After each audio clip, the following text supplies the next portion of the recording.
सच्ची दौलत, क्या हुआ आंटी? लगता है आपकी तबीयत ठीक नहीं है। मेरी बेटी स्नेहा ने दौड़कर हमारे पड़ोसन वाले घर की मिसेस चौधरी को गिरने से बचाने के लिए पकड़ते हुए कहा।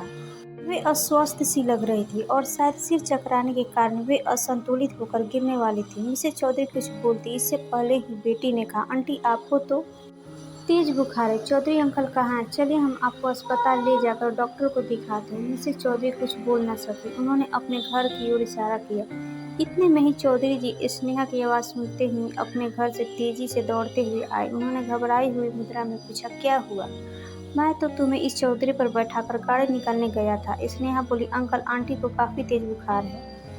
इसी वजह से शायद इन्हें चक्कर आ गया और यह गिरने ही वाली थी कि मैंने इन्हें पकड़ लिया। इन्हें तुरंत डॉक्टर को दिखाना चाहिए। मैं पापा को बुलाती हूँ, हम अभी डॉक्टर के पास चलते हैं। स्नेहा ने आवाज़ देकर मुझे बुलाया। बाहर आने पर सारी स्थिति की जानकारी हुई। मैंने स्नेहा से हमारे घर से पानी की बोतल, ग्लास, ग्लूकोज लेकर मिसेस चौधरी को पिलाने को कहा। मैंने चौधरी जी से कहा, जब तक पानी लेकर आती है और मैं गाड़ी निकालता हूँ तब तक आप भाभी जी का ध्यान रखिए। मैंने गाड़ी निकाली। चौधरी जी और स्नेहा मिसेस चौधरी को बीच में बैठाकर सहारा देते हुए पीछे वाली सीट पर बैठे। हम चारों गाड़ी से अस्पताल के आपातकालीन विभाग में पहुंचे। डॉक्टर ने मिसेस चौधरी का चेकअप किया और उन्हें स्वास्थ्य संबंधी कब और क्या समस्या है इसकी जानकारी दी। इसके पश्चात उनके उपचार में उनको कुछ इंजेक्शन देकर ग्लूकोज देने के लिए बोतल चढ़ाने की प्रक्रिया शुरू कर दी गई। डॉक्टर के अनुसार मिसेस चौधरी को डिहाइड्रेशन हो गया था, इसलिए रिहाइड्रेशन करने के लिए चिकित्सीय देखरेख में उन्हें अस्पताल में रुकना अनिवार्य था। डॉक्टर के अनुसार उन्हें पहले ही आ जाना चाहिए था। कभी कभी देरी होना घातक हो जाता है। डॉक्टर ने उन्हें आपातकालीन विभाग से वार्ड में भेजने के साथ ही आवश्यक दवाइयाँ लेकर आने को कहा। मैंने चौधरी जी और स्नेहा को उनके साथ वार्ड में चलने को कहा और स्वयं दवाइयाँ लेने के लिए मेडिकल स्टोर चला गया। डॉक्टर के द्वारा लिखी गई सभी दवाइयों मैं मेडिकल स्टोर से लेकर आ गया। स्नेहा मिसेस चौधरी के बेड के पास स्टूल पर बैठ गई। स्टाफ नर्स ने इशारे से मरीज के पास सिर्फ एक व्यक्ति को छोड़कर बाकी लोगों को बाहर जाकर बैठने को कहा ताकि वार्ड में भीड़ भाड़ ना हो। चौधरी साहब हमारे पड़ोसी थे। उनको और उनकी पत्नी को अपनी अमीरी पर बड़ा ही गर्व था। हमारे साथ वाले परिवारों से वे बातचीत करने में अपना अपमान समझते थे। बातचीत और व्यवहार से प्राय वे लोग यही प्रदर्शित करते थे कि उनके पास सब कुछ है और उन्हें कभी भी किसी की मदद की आवश्यकता ही नहीं पड़ेगी। वे पैसा फेंको तमाशा देखो वाले सिद्धांत को मानने वाले व्यक्ति थे। मिसेस चौधरी भी गली में अपनी चर्चा के दौरान कहती थी कि इस गली में हमारे पतिदेव की सैलरी के बराबर किसी की भी सैलरी नहीं है। गांव में भी हमारे पास जितनी प्रॉपर्टी है उतनी प्रॉपर्टी हमारी इस गली में तो क्या पूरे मोहल्ले में भी किसी के पास नहीं होगी। उनके अनुसार उनके स्टैंडर्ड के हिसाब से यह गली है ही नहीं। वे बताती, हम तो बड़ी वाली गाड़ी लेने को है, लेकिन यहाँ गलियाँ इतनी पतली है कि गाड़ी इन गलियों में कैसे निकलेगी, इसलिए वे नहीं ले रहे हैं। वे तो जब बोलना शुरू करती तो ऐसा लगता था कि उन्हें केवल बोलना ही है। बोलते समय ज़्यादा सोच विचार में भी अपना वक्त बर्बाद नहीं करती थी। अपनी अमीरी का यशगान करने में शायद उन्हें बड़े ही आत्मिक सुख की अनुभूति होती थी। एक बार वे अपने शाही खर्च का बखान करते हुए बता रही थी कि हमारा बेटा एक महीने में 3,000 रुपये से ज़्यादा के तो कोल्ड ड्रिंक ही पी जाता है। तब स्नेहा ने उनसे कहा था, आंटी 10 रुपये प्रति बोतल के हिसाब से 3,000 की 300 बोतलें हुई। एक महीने में 30 दिन होते हैं। इस हिसाब से एक दिन में 10 बोतलें उसके हिस्से में आती है। अब आपका बेटा एक दिन में ये 10 बोतलें कैसे पीता है? 24 घंटे में कितने घंटे सोता है, कितने घंटे जागता है? 10 बोतल रोज खत्म कर लेके उसने अपना क्या रूटीन तय किया हुआ है? अगर वह इतना कोल्ड ड्रिंक पी लेता है तो ये उसके स्वास्थ्य के लिए भी यह बहुत ही नुकसानदायक है। योग गुरु स्वामी रामदेव जी कहते हैं कि ठंडा मतलब टॉयलेट क्लीनर। मिसेस चौधरी ने झूठ पकड़े पर भी झेपना तो सीखा ही नहीं था। ऐसे मौके पर भी मुस्कुराते हुए अपने घर के अंदर घुस जाती थी। वैसे तो आसपास लोगों से बात करना भी अपनी प्रतिष्ठा के खिलाफ समझती थी। सामान्यतः किसी से बात भी तभी करती थी जब उन्हें सेखी बखानी होती थी।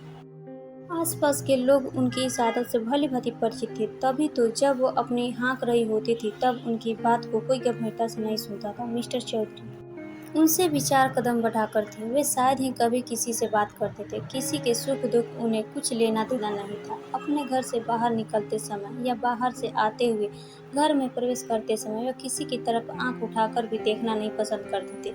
किसी से मेलजोल का तो कोई सवाल ही नहीं। चौधरी दंपत्ति का शायद यही विचार था कि उनके पास बहुत सारा पैसा है। आज के समय पैसे की मदद से कुछ भी किया जा सकता है। अगर आपके पास पैसा है तो उनसे आप दुनिया की कोई भी सेवा प्राप्त कर सकते हैं। सीधा सा सिद्धांत है कि पैसा फेंको तमाशा देखो। शायद इसलिए वे किसी से कोई संबंध नहीं रखना चाहते थे। उनका ऐसा मानना था कि लोग अमीरों से संबंध अपने लाभ के लिए ही बनाते हैं। हर किसी को अपने संबंध अपने समान स्तर वाले लोगों से ही बनाने चाहिए। उनके पास पैसा चाहे जितना हो, लेकिन वे रिक्शे वाले से, सब्जी वाले से, फल वाले से या अन्य जिस किसी की सेवा लेते उससे 2-4 रुपये के लिए भी लंबी बहस करने पर उतर आते थे। और इस बहस में वह अपनी अमीरी को बढ़ा चढ़ाकर वर्णन करके पूरे मोहल्ले को जानकारी करवा देते थे। बहस करते करते वे गाली गलौज और झगड़े पर उतर आते थे और इस क्रम में एक नहीं बल्कि अनेक बार उनकी पिटाई भी हो चुकी थी। मोहल्ले का कोई भी आदमी उनके झगड़े के बीच कोई समझौते की बात या उनका पक्ष लेने की जहमत नहीं उठाता था, क्योंकि उनके व्यवहार सभी लोग भली भांति परिचित हो चुके थे।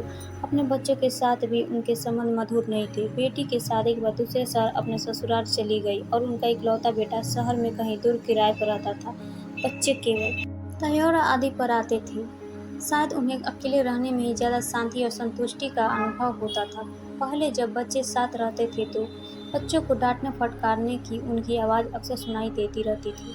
बच्चों के जाने के बाद उनके घर पर काम करने के लिए जो बाई आते थे, उसके काम में मीन मेख में निकालना उनकी आदत थी। अक्सर वे उसे डांटने के बहाने ही तो अपनी अमीरी का यश गान करके संतुष्टि का अनुभव करते थे, क्योंकि लोगों से उनकी बातचीत न के बराबर होती थी और आसपास के लोगों को उन्हें अपनी यशगाथा गाने का सामान्यतः अवसर ही प्राप्त नहीं होता था। इमरजेंसी के बाहर मेरे साथ बैठे हुए चौधरी साहब आज बेहद गंभीर और गमगीन लग रहे थे।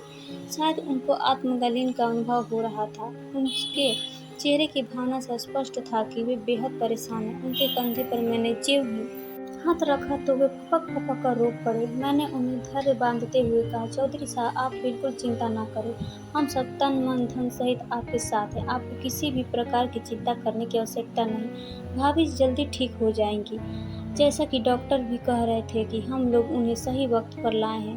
देर हो जाना घातक हो सकता था। इतना सुनते ही वो फुट फुट कर रोते हुए कहने लगे, हम दोनों का व्यवहार आप लोगों के साथ मधुर नहीं रहा, लेकिन फिर भी आपने हमारी उन गलतियों की तरफ ध्यान न देकर हमारी मदद की है।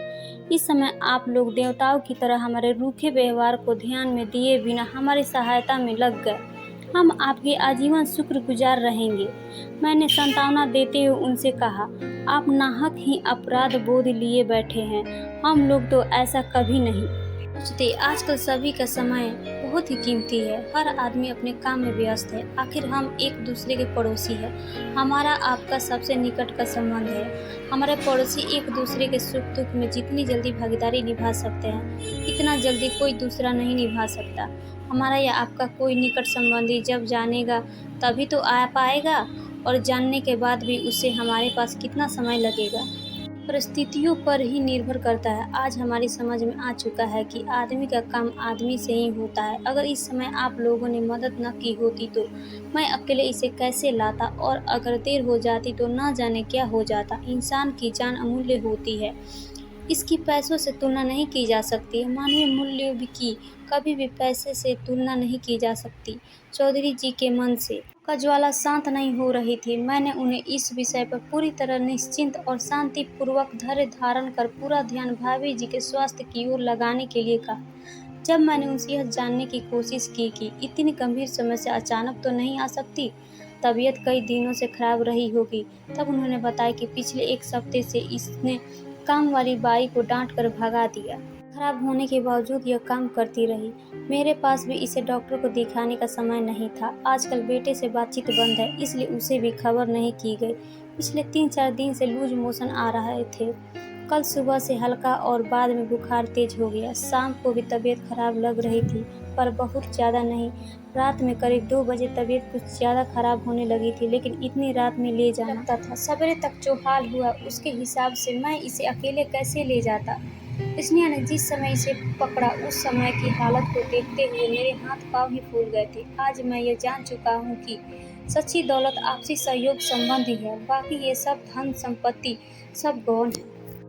मैंने उन्हें अपराध बोध से पूर्णतया मुक्त कराने के उद्देश्य से कहा, आप इन सब चीजों को भूल जाए और बीते हरी के आगे की सुधि ले हो, क्योंकि वे क्षण जो दुख दे उन्हें भूल जाना ही स्वीकार है। देखिए, वार्ड बॉय शायद हमें बुला रहा है। चौधरी साहब मेरे साथ साथ वार्ड बॉय की ओर बढ़ चले। कैसी लगी अपनी राय जरूर शेयर करें। चैनल को लाइक सब्सक्राइब शेयर करना ना भूले दोस्तों। फिर मिलते हैं नई कहानी के साथ। बाय।